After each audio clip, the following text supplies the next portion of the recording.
Alhamdulillah, program Titian Barokah paket 8 gratis 1, paket ekonomis 12 hari plus taif. Jadi 8 orang yang berangkat gratis 1 orang. Paket ekonomis booking sekarang, 1 kamar isi 4 orang itu disebut quad, 1 kamar isi 3 orang disebut triple, dan 1 kamar isi 2 orang disebut double. Itu ada harga-harganya guys. Harga tersebut sudah termasuk tiket pesawat, tour leader, mutawif, handling airport, visa umroh, perlengkapan umroh, air zam-zam, city tour, Makkah dan Madinah, makan full board, dan lain-lain. Segera hubungi kita di nomor yang tercantum di sini. Segera hubungi kami agar dapat umroh yang barokah, aman dan terpercaya. Market nggak terbelah, market memang drop, sangat negatif, tidak terbelah.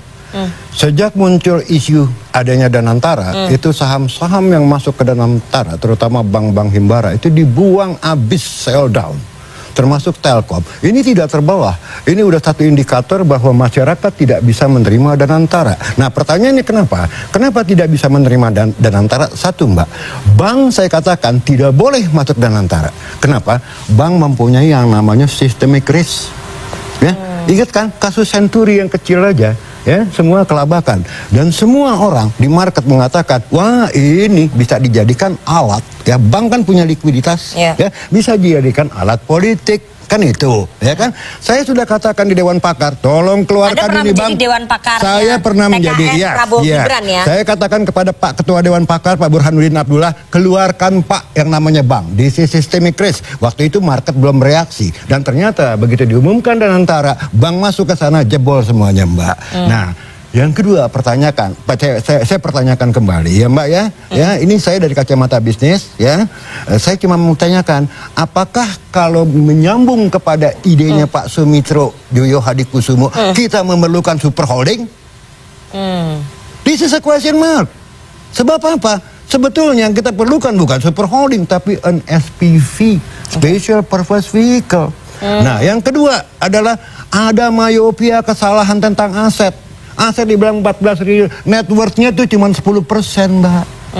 Ya, bank misalnya 10% equity, dana pihak ketiga 90%. Yang lain ini, ya, nggak bisa di leverage, Mbak. Pertamina PSP, Mbak, Public Service Obligation, ya, PLN Public Service Obligation. Siapa yang meminjemin duit? That's my question. Ya kan, jadi at least a big nonsense kalau dibilang kita bisa leverage. No, what matters is yang penting bukan aset, Mbak. Yang namanya sovereign wealth fund, apalagi sebesar Temasek, you have cash or not to invest. Bukan aset, aset it doesn't matter. Jadi kita nggak punya cashnya nih. Nah, ini masalah cash. Nah, sekarang menjadi pertanyaan, katanya Temasek kok duitnya diambil dari negara? Apa perbedaannya sih? Karena kan ini seperti mengacu ke Temasek Holding, ya, Super Holding di Singapura. Tapi ada bedanya nggak antara Danantara kita dengan Temasek? Apakah itu dua entitas yang berbeda? Banyak bedanya, Mbak. Pertama adalah kembali lagi, yang namanya Temasek itu sebetulnya private companies. Ada sahamnya pemerintah di sana, ya kan? Yang kedua, figur-figur yang ada Temasek bukan figur politik. Ya, inilah yang membuat masyarakat bertanya, terutama investor, Mbak. Bayangin indeks dari 7.500 jatuh ke 6.300, tidak ada terbelah. Itu semua negatif. Yang kedua, dolar itu hampir 16.600 loh. Ya kan? Ya, saya sebagai analis cuma mengatakan please be cautious. Terutama bank-bank, Mbak.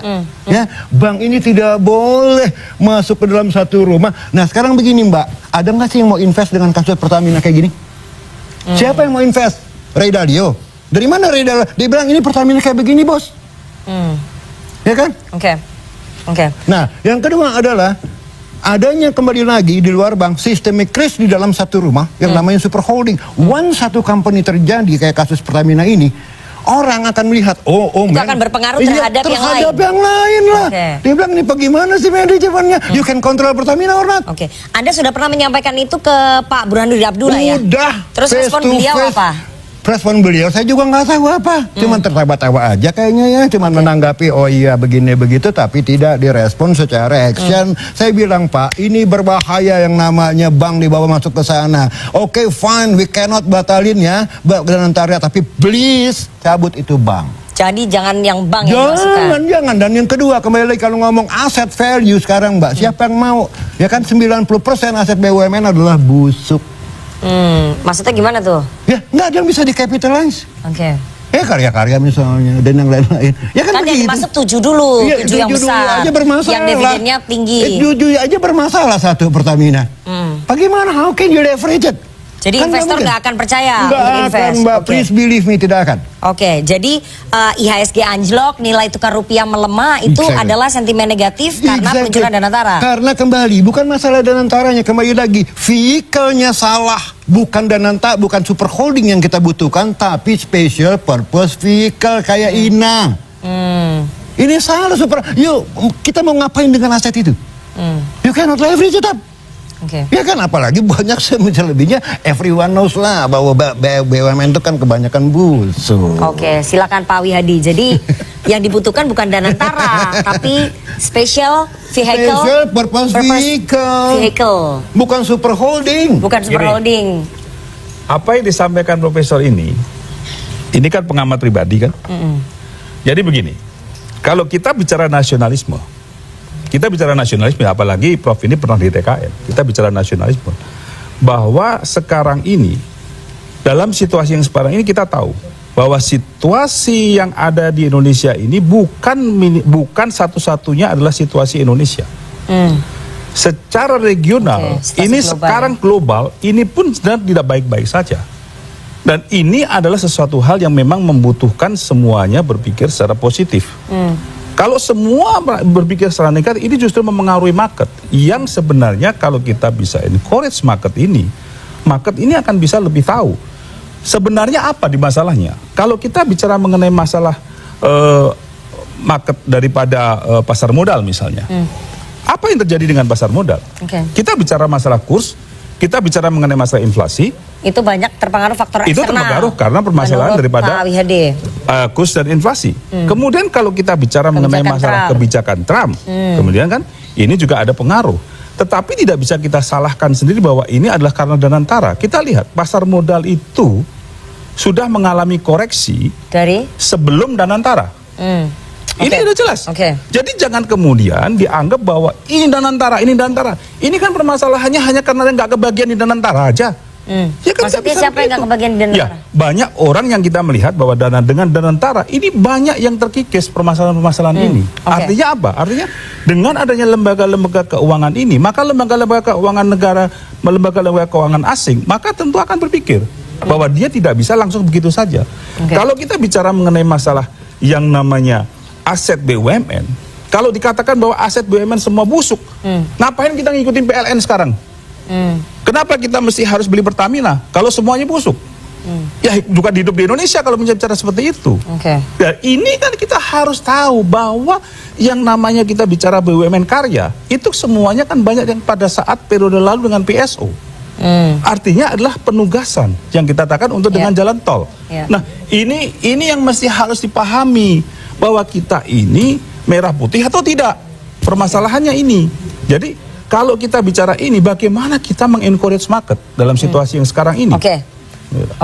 Bagaimana mengencourage market? Masalahnya kalau menurut Pak Wihadi, menurut Gerindra, ini pasar saham kita anjlok, kemudian merah, begitu ya, IHSG, kurs juga melemah, itu karena faktor eksternal. Iya, kita nggak usah banyak bicara tentang masalah nasionalisme, merah putih dan segala macam. Saya juga nasionalisme, saya merah putih, saya jauh-jauh sekolah di Belanda, saya pulang. Karena saya memang mau berkarya di Indonesia. Lihat aja begini, legal construction-nya aja udah salah.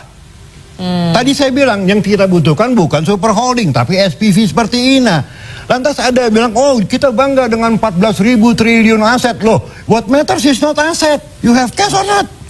Berarti kan masyarakat curiga, loh kok kenapa yang didirikan oleh super holding? Bukan SPV, kan begitu. Dan kita tahu track recordnya BUMN selama ini. Sampai kemarin muncul kasus Pertamina.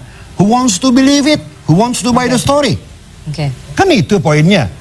Ya kan, bukan masalah rasionalisme atau tidak. Saya sebagai pengamat nggak penting. Ya kan, ada satu legal construction yang menurut saya salah. Saya tidak against Danantara, saya tidak against ide Pak Sumitro. Tapi vehicle-nya, kendaraannya bukan super holding. Terjadinya apa?